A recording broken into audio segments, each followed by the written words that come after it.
Mais qu'est-ce que je vais devenir? Lorsque je regarde par la fenêtre d'un train en marche, je vois le paysage qui défile d'avant en arrière, alors que je vais de l'arrière vers l'avant. Si maintenant je m'assois sur le fauteuil d'en face, le paysage va comme moi d'arrière en avant, mais alors je tourne le dos à mon avenir. Ceci confirme la façon dont Einstein aurait expliqué sa théorie de la relativité. Soit une personne dans un ascenseur qui monte ou qui descend. En dehors de l'ascenseur, une balle est tirée horizontalement. Vu le mouvement de l'ascenseur, l'orifice d'entrée et de sortie du projectile est à deux hauteurs différentes, l'individu dans l'ascenseur en déduira logiquement que le tir a été oblique alors qu'en fait il était horizontal. Ainsi, tant que l'on est dans le train de la vie, dans l'ascenseur d'Einstein, les choses sont vues autrement que ce qu'elles sont. Tordues au lieu de droite, droite au lieu de tordue. Du point de vue psychologique, ce mobile existe. C'est le corps psychique de l'intérieur duquel on ne peut voir les choses telles qu'elles sont. Alors on les imagine tout en étant persuadé de bien voir, tant que l'on est ignorant de cette erreur. Pour bien voir les choses, il faut en être sorti. Mais si je ne sais pas ce qu'est mon corps psychique, comment pourrais-je en sortir? Qui suis-je? Le corps psychique, c'est l'âme. Tout ce qui dans un individu n'est pas son corps. C'est tout cela. Mais si le corps est visible, l'âme est invisible. En remplaçant maintenant le terme invisible par transparent, il est aisé de concevoir que l'âme entoure le corps, l'enveloppe, lequel reste visible derrière la transparence invisible de l'âme. L'âme n'a pas de bras et de jambes comme le corps. Elle a trois parties. Une partie consciente, une partie préconsciente et une partie inconsciente, découverte par Freud, mais aussi par le philosophe Platon, qui a comparé il y a plus de 2000 ans l'être humain à un attelage constitué par un cocher dirigeant deux chevaux, un qui est bête, l'autre qui est intelligent. C'est la femme, c'est une cavalière C, dirigeant une jument intelligente et une jument bête. C est la conscience qui correspond à tout ce que l'on pense dans notre tête avec des mots. J et JB sont des animaux, et comme les animaux ne parlent pas, ils pensent autrement que C. Ils réfléchissent en images. Mais qu'est-ce que ça veut dire que réfléchir en images? Pour comprendre le fonctionnement de J et JB, il faut retourner au corps. Dans le corps, il y a tout ce qui fonctionne tout seul, sans aucune intervention de la conscience. Le cœur, le tube digestif, les reins. Tout cela est l'action de JB, l'inconscient. 24 heures sur 24, 365 jours par an, du premier au dernier jour de la vie. Et la conscience n'y a jamais accès. Il est impossible, en effet, de dire à son cœur de s'arrêter de battre. À côté de JB, il y a JI, la jument intelligente, qui correspond à tout ce que l'on fait sans en avoir conscience, mais qui, contrairement à l'inconscient, reste toujours accessible à la conscience.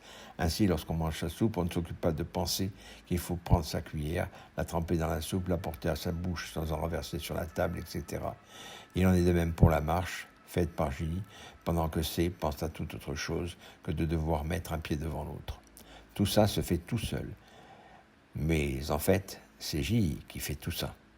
Il en est de même pour l'âme, où JB est le siège des pulsions animales de tout organisme vivant, pulsions de conservation, se nourrir, de propagation, se reproduire, de domination, conserver son espace vital.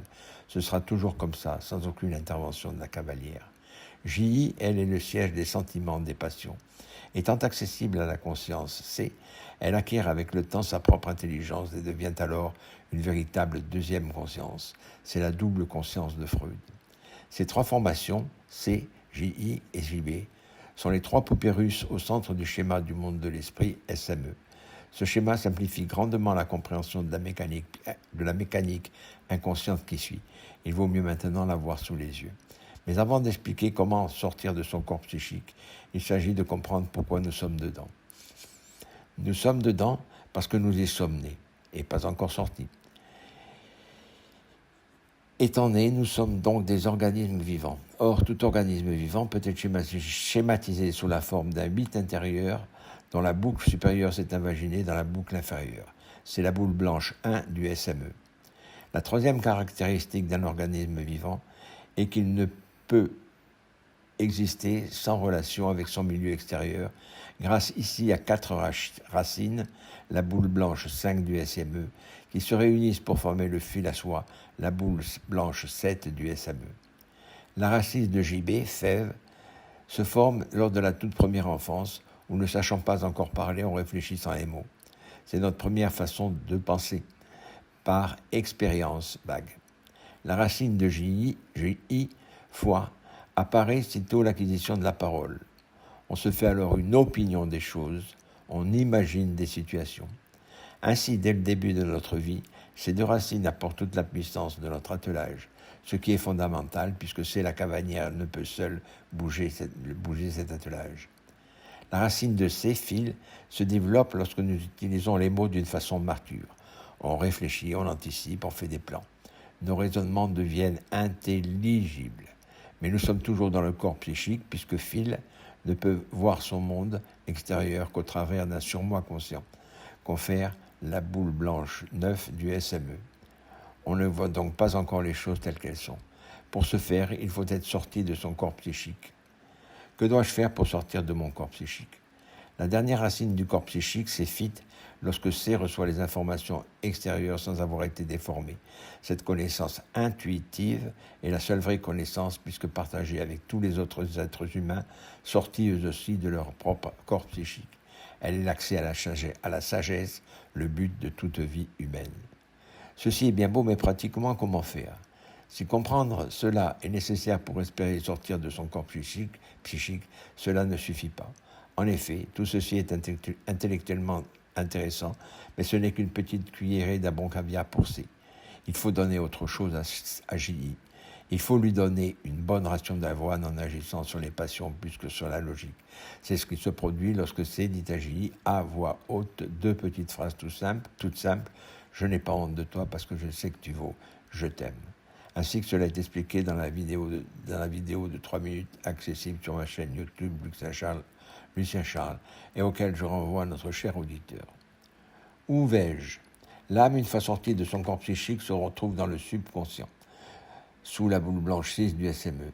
C'est l'endroit des poètes, des philosophes, des vrais croyants, des prophètes. Une fois libéré de son histoire vécue depuis le jour de son enfance en alpha,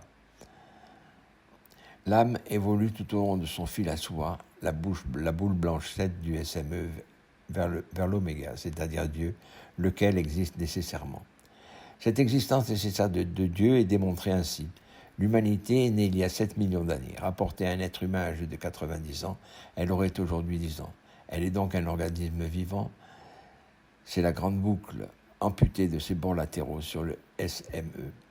Étant un organisme vivant, elle a nécessairement un milieu extérieur que l'être humain a nommé Dieu, la boule blanche 6 du SME. On ira donc tous au paradis, mais cette belle affirmation mérite précision. Platon décrit ainsi l'évolution de l'âme après la mort. Elle arrive dans une sorte de sas, sur le SME c'est le subconscient, afin de savoir si elle est apte à aller au-delà de la sexualité psychique de l'humanité, la boule blanche 6 du SME. Si oui, elle disparaît à tout jamais en Dieu. Sinon, elle retourne sur terre en s'intégrant dans une nouvelle créature vivante, après qu'elle ait oublié sa précédente vie, derrière les lèvres closes par le doigt de Dieu, dont chacun garde la trace verticale au milieu de sa lèvre supérieure, le philtrum. Cette histoire touchante semblerait loin du bon sens philosophique si l'on ne savait que les grands philosophes ont construit leur démonstration, donc fit du SME, à partir des visions extatiques des vrais prophètes, donc foi du SME. Cette évolution de l'âme est toujours confirmée de nos jours par plusieurs centaines de milliers de personnes ayant vécu une near-death experience, entre parenthèses NDE. Certains êtres humains qui étaient morts biologiquement sont ensuite revenus à la vie en gardant la certitude d'une vie après la mort. Au cours de ce transit, plusieurs étapes sont retrouvées. Elles ont été rapportées par ceux ayant particulièrement étudié ce phénomène. Le grand couloir blanc, la lumière éclatante qui n'éblouit pas, se voir au-dessus de la scène de sa mort, etc.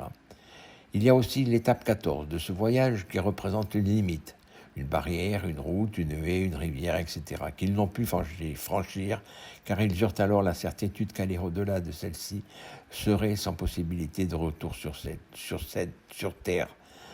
Cette limite sur le SME est la sexualité psychique de l'humanité.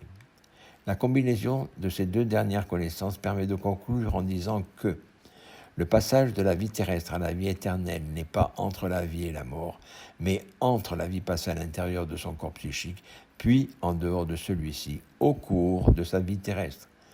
C'est ce que chacun devient, toujours, à plus ou moins long terme. Fin.